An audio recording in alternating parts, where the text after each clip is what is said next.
જય ભવાની મિત્રો, પ્રકૃતિની ગોદમાં આવેલું આ હિંગોળગઢ અભયારણ્ય જે છે એ રાજકોટ જિલ્લાના વિછિયા તાલુકાના હિંગોળગઢ મુકામે આવેલું છે અને પ્રકૃતિના સાનિધ્યમાં છે.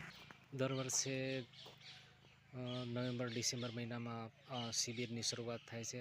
શાળાના બાળકોને શિબિરનું એક આયોજન ગોઠવવામાં આવે છે.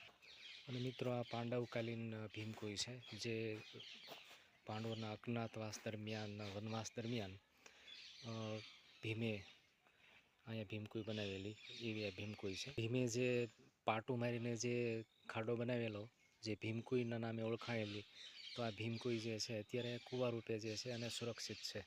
મિત્રો, હું તમને આ ભીમકુઈ બતાવી રહ્યો છું, જે ભીમકુઈ ભીમે બનાવેલી, પોતાના એક પગનું પાટું મારી અને આ ભીમકુઈ જે છે એ બનાવેલી, તો અત્યારે એક કૂવા રૂપે છે. તો મિત્રો, જરૂર મુલાકાત લેજો.